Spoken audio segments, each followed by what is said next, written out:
एक हादसा। कराची के इलाके बल्दिया टाउन के रिहायशी ज़िया नियाज़ी को एक हादसे ने ड्राइवर से फनकार बना दिया। 2004 में ज़िया नियाज़ी अपने दोस्तों के साथ क्रिकेट खेल रहा था कि ग्राउंड में सादा कपड़ों में मलबूस अहलकारों ने एक मंशियात फरोश को मारना शुरू कर दिया। तो हम लोग छुड़ाने चले गए कि यार ये दो लोगों को क्यों मार रहे हैं इतने सारे लोग। जब हम छुड़ाने गए वहाँ पे तो वो छुड़ाने में वो लोग हमारे साथ ही लड़ने लग गए।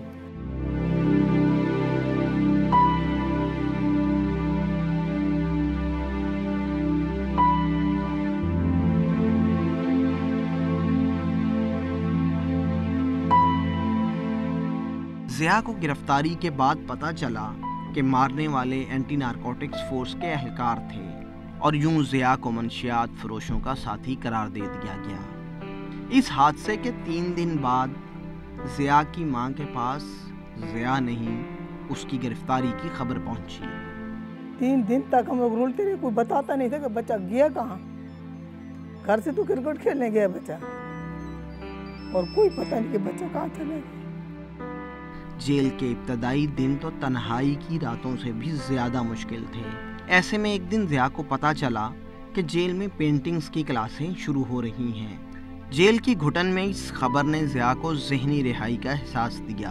पहली एग्जीबिशन में भी मेरी पेंटिंग सबसे ज़्यादा बिकी, जो सेकंड एग्जीबिशन हुई उसमें भी मेरी पेंटिंग सबसे ज़्यादा बिकी, मुझे सबसे ज़्यादा पैसे मिले। तो एक कॉन्फिडेंस बहाल हुआ क्योंकि एक मोटी रकम मेरे हाथ में आई। मैंने और सामान ख़रीदा अपने पैसों से, क्लास के लिए भी सामान लिया, उनको भी डोनेट किया। ज़िया के बारे में मैं ये कहना चाहूँगा कि एक रेडीमेड आर्टिस्ट जिस तरह होता है, क्योंकि जब जो मेच्योर इंसान होता है उसको कोई भी चीज़ मुश्किल नहीं लगती। दूसरी तरफ बाप की तरफ से रिहाई की कोशिशें जारी रहीं।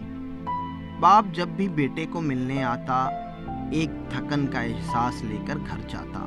पीछे 2 साल बहुत भाग दौड़ की उन्होंने, फिर वो खुद बीमार हो गए, उनको अटैक हो गया फालिज का, ब्रेन ट्यूमर हो गया था उनके। तो वो फिर खुद सदमे में आ गए मेरे यानी कि दुख में। ज़िया जेल में ना सिर्फ फाइन आर्ट सीखता रहा बल्कि उसने कई दोस्तों को भी इस काम पर मजबूर किया। जेल के आर्ट स्कूल में इसके लगाए हुए पौधे आज फलदार दरख्त बन चुके हैं। मेरा दोस्त भी था, बाहर का मतलब रिश्तेदार भी है, सब कुछ हम दोनों अंदर थे।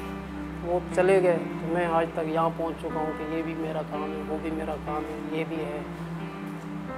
तो 2-3 नुमाइशें भी हमारी हुई हैं इन पे। बाप के इंतकाल के बाद ज़िया जमानत पर रहा हो गया, लेकिन उसने जेल के बाहर भी फ़न से अपना रिश्ता नहीं छोड़ा। ज़िया आज भी पेंटिंग्स बना रहा है और मुस्तकबिल में जेल के कैदियों के लिए एक इदारा कायम करने का इरादा रखता है। अल्लाह ने चाहा तो एक अपना इंस्टीट्यूट बनाएंगे और एक आर्ट गैलरी बनाएंगे और फर्स्ट प्रायोरिटी हम जेल के कैदियों को देंगे उस गैलरी में। मंशियात फरोशों की दोस्ती के इल्ज़ाम में जेल जाने वाला ज़िया रंगों से आशना होकर बाहर निकला। उसको यकीन है कि जेल में आर्ट्स की क्लासों से कई मुजरिम जिम्मेदार शहरी बनकर बाहर आएंगे, लेकिन उनके बनाए हुए फन पारे उस वक्त तक बेरंग रहेंगे जब तक उनमें उठाए गए सवालात हुकूमती ईवानों में अपने जवाब हासिल ना कर लें। मोहम्मद अनवार, CNBC पाकिस्तान, कराची।